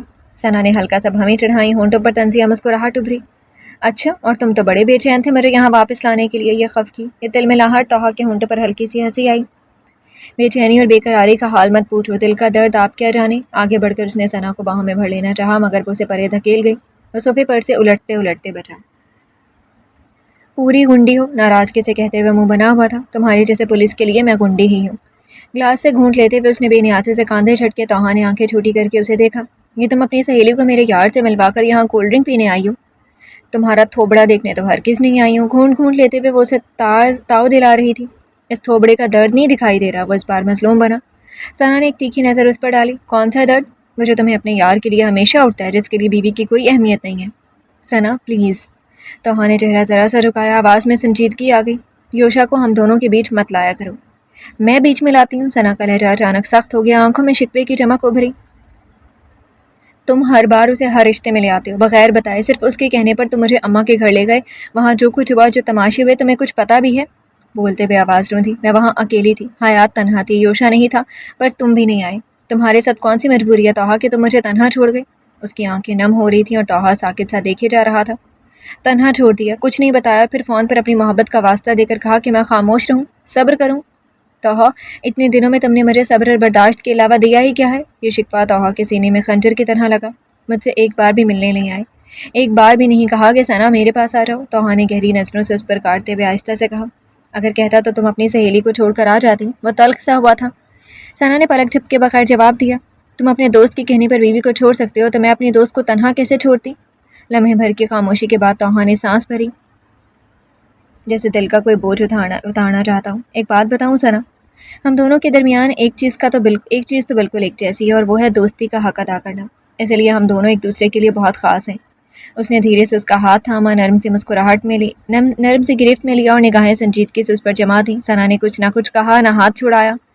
میں جانتا ہوں دوستی نبھاتے نبھاتے میں تمہارا خطا وار ہو جاتا ہوں۔ اس نے وہی ہاتھ اٹھا کر اپنے لبوں سے لگا لیا، محبت بھرا یہ لمس۔ ثنا بس اسے دیکھے جا رہی تھی، مگر میں کیا کروں ثنا، مجھ پر یوشا کا ایک ایسا احسان ہے جو میں جان دے کر بھی نہیں اتار سکتا۔ پہلی بار وہ طاہا کو اتنا سنجیدہ دیکھ رہی تھی، اس کی آنکھوں میں انکہے دکھ محسوس کر رہی تھی۔ وہ دھیرے دھیرے بول رہا تھا، جب میں صرف 10 سال کا تھا، یتیم خانے میں پڑا ایک بچہ، تنہا، نا امید، کوئی دوست نہیں، کوئی سہارا نہیں، تب ایک دن اسکول کے باہر اس سے ملاقات ہوئی۔ ماضی اس کی آنکھوں میں تھا۔ وہ اپنی بڑی سی گاڑی میں اسکول آتا تھا اور میں سڑک کے اس پار بیٹھ کر اسکول کی عمارت کو دیکھتا تھا، یہ سوچتے ہوئے کہ کاش میں بھی ایک دن اسکول میں قدم رکھ سکوں۔ پھر ایک دن وہ میرے پاس آ بیٹھا۔ طاہا کی آواز جیسے ماضی کی دھند میں گم ہو گئی۔ اس نے صرف ایک جملہ کہا تھا، جانتی ہو کیا؟ ثنا خاموشی سے اس کی آنکھوں میں اترتی نمی کو دیکھتی رہی۔ اس نے کہا تھا، میں کسی سے دوستی نہیں کرتا، صرف تم سے کرنا چاہتا ہوں۔ کیا تم یہ دوستی نبھا پاؤ گے؟ وہ ہلکے سے ہنسا، دوستی اور محبت سے لپٹی ہنسی۔ وہ سب سے الگ تھا ثنا، سب سے جدا، گہرا، سچا، تھوڑا خاموش، مغرور دکھتا، مگر سب سے بہترین، نیت کا صاف اور شیشے سے دل والا۔ میں نے ہاتھ بڑھایا، اس نے میرا ہاتھ تھاما اور مجھے اپنے برابر لا کھڑا کیا۔ اس دن کے بعد میری ہر ضرورت، ہر خواہش یوشا نے بغیر میرے کہنے سے پہلے پوری کر دی۔ وہ بھائی بن گیا میرا محافظ بھی۔ طاہا کی آنکھوں میں یوشا کی محبت ہی نہیں، احترام بھی جھلک رہا تھا۔ ایک بار ایک لڑکے نے مجھے مارا، اس نے اس کے ہاتھ توڑ دیے۔ ایک یتیم غریب لڑکے کے لیے منسٹر کے بیٹے سے پنگا لیا۔ وہ غصہ ور ہے، مغرور ہے، مگر میرے لیے دنیا کا سب سے بہترین مرد ہے۔ اس بار اس نے گہری سانس لی۔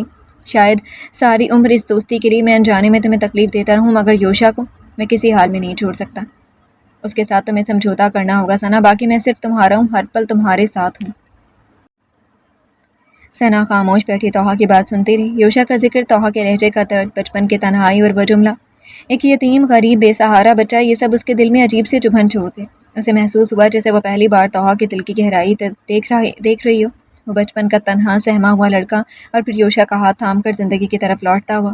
آہستہ آہستہ اس کی آنکھوں کی سختی نرم ہونے لگی۔ گلاس میں پکڑا مشروب کب ختم ہو گیا اسے پتہ بھی نہ چلا۔ اس نے ایک لمبی سانس لی اور توحا کی طرف دیکھا۔ توحا کی آنکھوں میں سچائی اور ایک خاموش تھا شکر گزار پن جھلک رہا تھا۔ وہ دھیرے سے اس کے قریب آئی، اس کے ہاتھ پر اپنا ہاتھ رکھا اور مدھم سے مسکراہٹ دی۔ تم سچ میں ہمیشہ سے ایسی ہی چاپلوس ہو، مکار ایس پی توحا بصیر۔ اس کی آواز میں خفگی نہیں محبت تھی۔ وہ مدھم سا ہنس دیا۔ اور یہ مکاری صرف تمہارے لیے ہے، تمہیں یہی تو مکاری بھا گئی تھی۔ توحا نے اس کا ہاتھ مضبوطی سے تھام کر ثنا کی آنکھوں میں جھانکا۔ آئی ہیٹ یو، وہ نم سا بولی اور اس نے اسے اپنے قریب کھینچ لیا۔ But I love you so much. میں جانتا ہوں میں تمہیں بہت تکلیف دیتا ہوں، مگر تم میری سب سے قیمتی دعا ہو ثنا۔ یہ کہتے ہوئے وہ آہستہ سے اس کی گردن کے قریب جھکایا۔ اگلے لمحے توحا کے ہونٹوں کی حدت وہ اپنی گردن پر محسوس کرتی اس میں سمٹ رہی تھی۔ ٹی وی کی مدھم آواز پس منظر میں دھندلا گئی۔ لاؤنج کی خاموشی میں صرف دلوں کی دھڑکن سنائی دے رہی تھی۔ ثنا کی انگلیوں نے اس کی شرٹ کو جکڑا تو توحا نے آہستہ سے اس کے ہاتھ کو اپنے ہاتھ میں جکڑ لیا۔ انگلیوں کی ٹکر سے ایک نرم سرسراہٹ گزر گئی۔ ثنا نے پلکیں جھپکیں مگر ہاتھ نہیں کھینچا، بس اپنے دل کو اس لمحے کے سپرد کر دیا۔ تم واقعی میری زندگی میں سب سے اہم ہو ثنا، توحا نے آہستہ آہستہ اس کے کندھے کے قریب جھک کر کہا۔ اس کی آواز میں ایک نرم سی لرزش تھی اور دل کے ہر دھڑکن کو چھو رہی تھی۔ ثنا نے اپنی باہیں توحا کی گردن میں لپیٹ دیں۔ اور تمہیں کبھی نہیں لگتا کہ تمہارے بغیر میں ادھوری ہوں توحا؟ اس کے ہونٹوں پر چھوٹی سی شرم مگر دل میں مکمل یقین۔ توحا نے اس کا چہرہ اپنے ہاتھوں میں تھاما، انگلیاں اس کے گالوں پر ہلکی سے چلیں اور آنکھوں میں آنکھیں ڈال کر بولا، تم جانتی ہو میں تمہیں کبھی کھونے نہیں دوں گا۔ ثنا کی سانسیں تیز ہو گئیں، دل کی دھڑکن تیز اور بے قرار۔ وہ آہستہ سے توحا کے سینے پر سر رکھ گئی اور توحا نے اپنی بازوؤں میں اسے تھام لیا جیسے دنیا کی ہر چیز اسی لمحے کے لیے رک گئی ہو۔ ثنا کا دوپٹہ کھسک کر اس کے کندھے پر آ گرا، لیکن کوئی پرواہ نہیں تھی۔ صرف یہ احساس تھا کہ وہ اس کے قریب ہے اور اب کوئی غم، کوئی ناراضگی، کوئی تنہائی باقی نہیں۔ توحا نے آہستہ سے اس کے بالوں میں ہاتھ پھیرتے ہوئے کہا، یہ لمحے بس ہمارے ہیں ثنا، صرف ہم دونوں کے۔ اس کی آواز میں پیار اور تحفظ کی گرمی تھی اور ثنا کے دل کو بھرپور سکون بخش گیا۔ ثنا نے آنکھیں بند کر لیں اور سر کو توحا کے سینے سے ٹکا دیا۔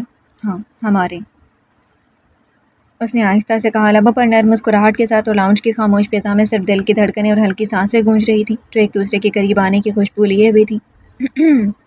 تبھی کھنکھاڑنے کی آواز آئی اور ثنا اچھل کر توحا سے الگ ہو گئی۔ توحا نے بھی سر کھجلاتے ہوئے سامنے دیکھا۔ یوشا حیات کا ہاتھ تھامے کچھ دوری پر کھڑا تھا۔ اب سمجھ میں آیا کہ یہ تمہاری کس قدر بری لگتی ہے۔ یوشا مسکراہٹ دباتا حیات کا ہاتھ تھامے ہوئے صوفوں کی طرف آ رہا تھا۔ حیات کی مسکراتی نگاہ ثنا پر جمی تھی جو خواہ صوفے کی کوشنز ٹھیک کرنے لگی تھی۔ اب تم ہمارے بیڈ روم میں قبضہ جما کر بیٹھ گئے تھے تو ہمیں لاؤنج ہی ملنا تھا۔ توحا پل میں خجالت بھلا کر اپنے انداز میں آ گیا تھا۔ آپ کا بیڈ روم اب خالی ہو گیا، تم جا سکتے ہو، وہ مصنوعی سنجیدگی سے کہتا وہیں صوفے پر آ بیٹھا۔ حیات کا ہاتھ تھامے ہوئے اپنے پاس ہی بٹھا لیا۔ ثنا نے مڑ کر دونوں کو دیکھا۔ یہ دونوں تو سدا کے بے شرم ہیں، تو وہ کیوں بلا وجہ شرمائے؟ ہمیں بعد میں مشورہ دینا، پہلے اس کا ہاتھ چھوڑو۔ ثنا کچھ دیر کی جھیم بھول کر کمر پر ہاتھ رکھ کر کھڑی ہو گئی، نظریں مسکراتی حیات پر تھیں۔ یہ تمہارا پولیس والا ہیرو بیٹھا ہے، اس پر حق جتاؤ، میری بیوی صرف میری ہے۔ ہمیشہ کی طرح یوشا کی پیشانی پر فوری بل پڑے، ہاتھ پر گرفت سخت ہو گئی۔ توحا کاندھے اچکاتا صوفے پر بیٹھ گیا۔ حیات بے بسی سے مسکرا رہی تھی۔ ان دونوں کی لڑائی ایسے مسکرانے سے کام نہیں چلے گا۔ وہ حیات کی طرف مڑی، اسے ڈنڈے مارو جو تمہیں بیوقوف بنا رہے، چھوڑ کر جانے کی وجہ نہیں بتا رہا۔ ثنا کو سیلی نگاہوں سے یوشا کو دیکھ رہی تھی۔ تمہیں تو نہیں بنا رہا، اس نے شان سے کہہ کر پاؤں پر پاؤں رکھے۔ مجھے بنا بھی نہیں سکتے، ایک ہی بیوقوف ہے جو تم سے ملتے ہی گلاب کی طرح کھلی جا رہی ہے۔ وہ مسلسل دل ملاتے ہوئے ان دونوں کو دیکھ رہی تھی۔ لوک حیات، تمہاری دوست کتنا تم سے جیلس ہو رہی ہے۔ یوشا کے اطمینان سے ثنا اور بھڑکی۔ توحا آرام سے صوفے پر بیٹھا تماشا دیکھ رہا تھا۔ میں جیلس نہیں، غصہ ہوں، وہ چٹکی تھی۔ حیات بیچاری سے بنی ہوئی تھی۔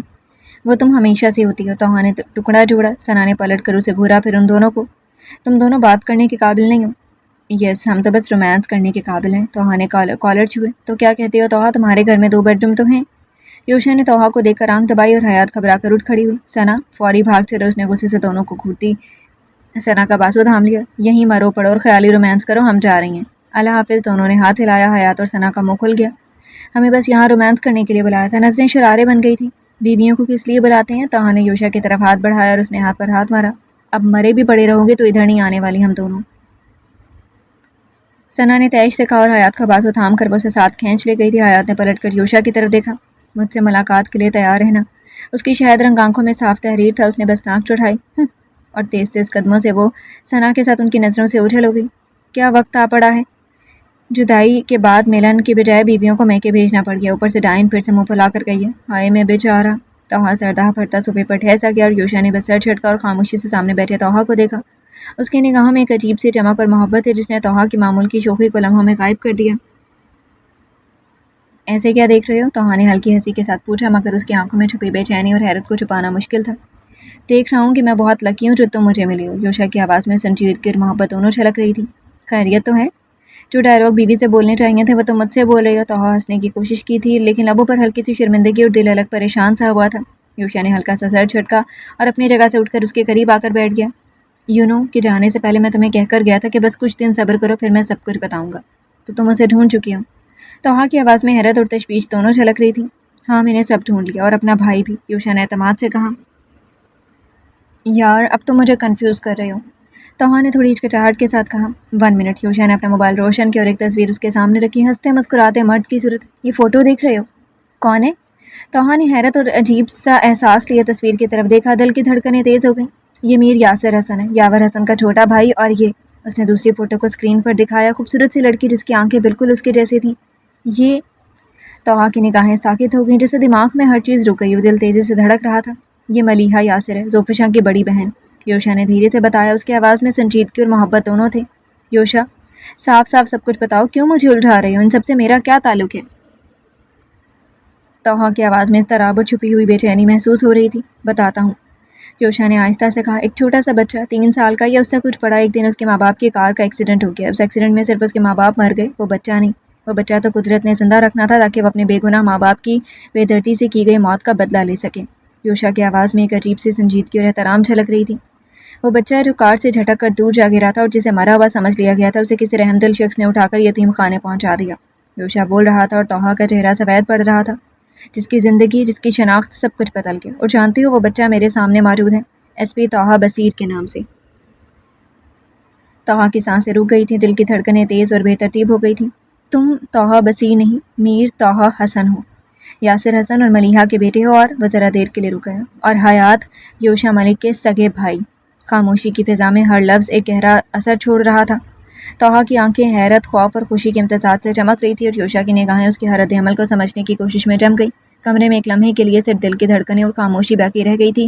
یہ وہ لمحہ تھا جب حقیقت نے ہر راز کو سامنے لا کر دلوں کو ہلا دیا۔